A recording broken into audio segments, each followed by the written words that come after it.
I suppose injuries-wise, firstly, what's the news on Tom Clayton? So Tom's had a scan today, so we won't know the outcome of that till probably later on this afternoon, if not early evening.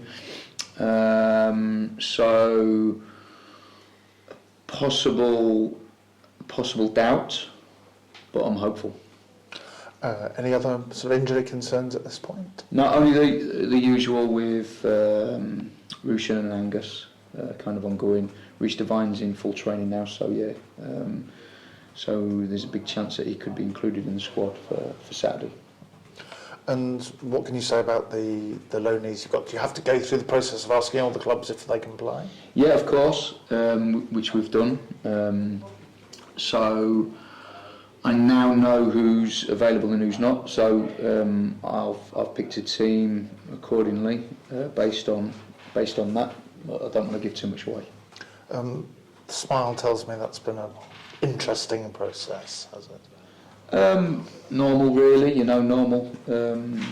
Some of the deals that we'd done earlier, the agreement was already done in there, and some wasn't. So we had to kind of revisit that and make sure we got permission. So yeah, that's where we're at. Okay. Is there a great temptation after last Saturday just to pick as much of the same team as you can and see if you can do that again, or is life a lot more complicated than that? No, there is kind of an argument that we could do that.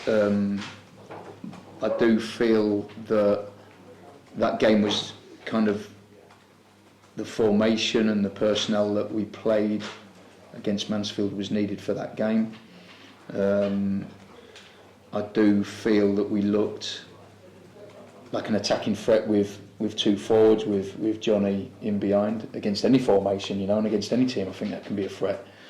So it certainly gives me, food for thought in terms of what we're going to do. But yeah, listen, we've got a big squad. We've got a good squad, strength in depth, as you've seen, and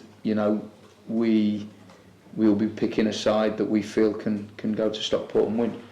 Did it feel like that game unleashed something extra in you as an attacking team compared to what you'd seen?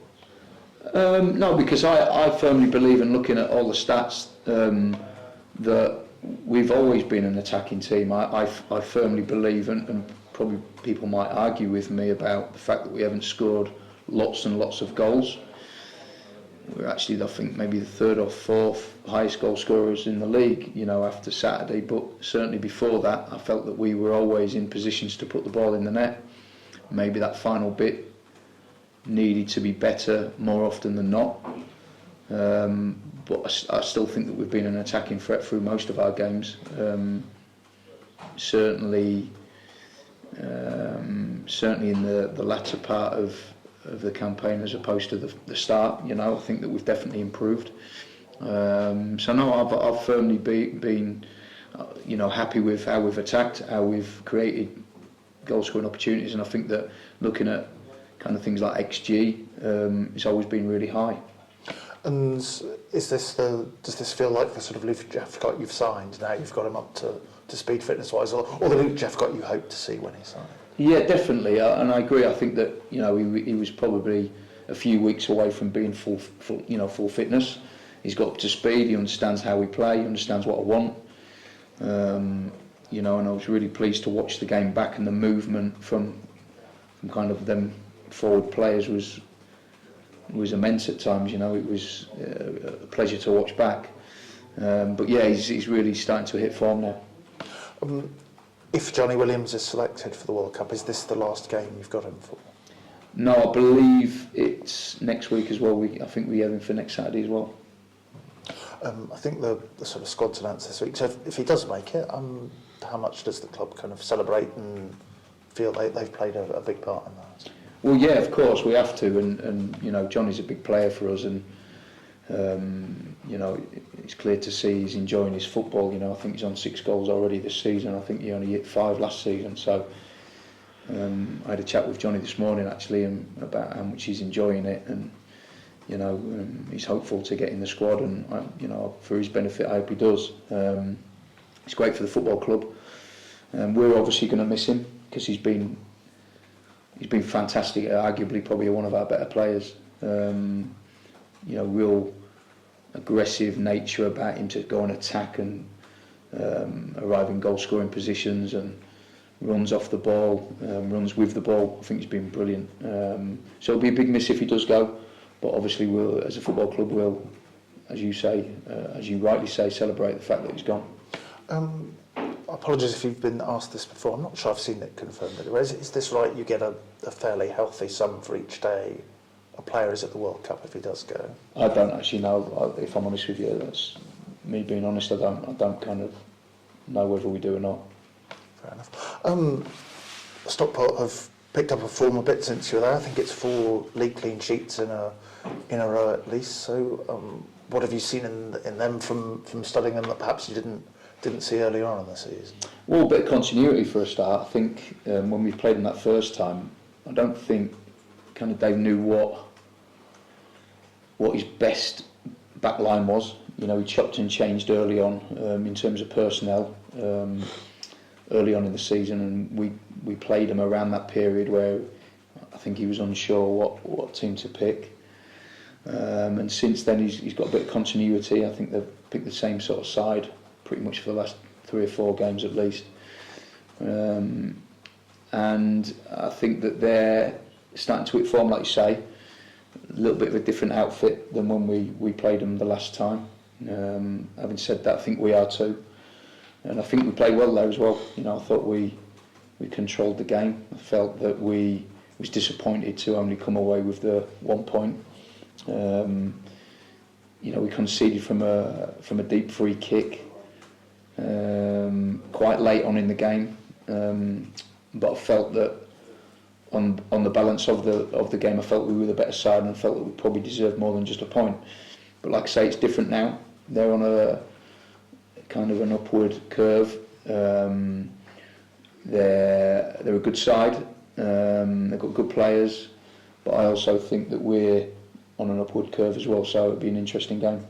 It does remind me, is Fraser Blake places sort of eye back to normal or usable at least? Yeah, he's got kind of a little strapping or bandage over it, but he's fine. He's good to go. And it's always a good test of someone's age. What's the first FA Cup final you can remember watching?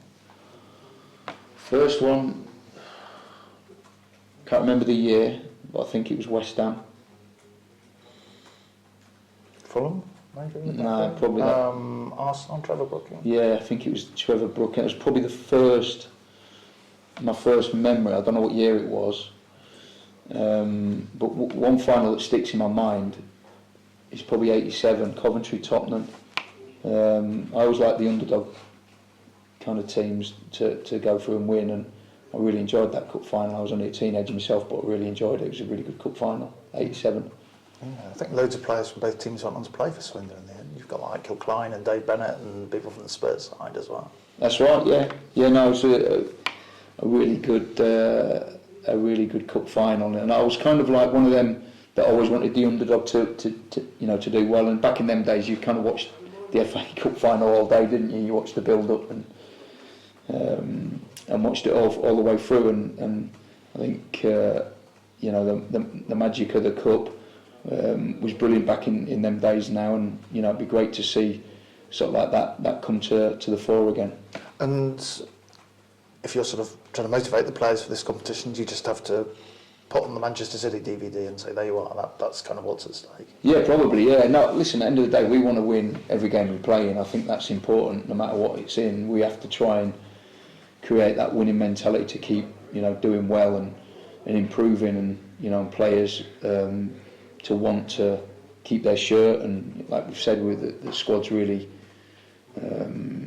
deep with good players, and we feel that, I want the players to perform every week because I want my decisions to be hard every week, and I think it's important that we just keep winning. And if it takes us into the next round, then great, and then we'll see who we get. And if it takes us further, then great. But yeah, it's the next game. It's the most important one. We just want to keep winning. And after such a big win and such a dominant performance last week, they say never go too low when you're down, or never go too high when you've won. So are you sort of happy that everyone's in a good kind of equilibrium despite the confidence they'll get from that performance? Yeah, no, the atmosphere around the place is always been really positive. You know, even when we've lost, I feel that we've come in on a Monday and the atmosphere has been really good. And this week, obviously, listen, we had two really tough home games in Colchester and Hartlepool, where you know, both teams had new managers. They were tough home games, no matter what you say or where you look at where they are in the table. They were tough. And then, of course, everybody was sort of like saying how tough the two away ones was, which they was. You know, we travelled to Bradford on the day, come away with a point, played really well. Arguably could have got more from the game, or should have got more from the game. Players got back at 5 o'clock in the morning, and then we had 2 days to prepare for a real tough visit to Mansfield, and you know, and we turned up and put a show on like we did, and scored lots of goals and performed against a really good side. And you know, the feeling in the camp is all positive. It has to be. You can't be anything other than that, you know. Cool. Good luck. Thank you. Thank you.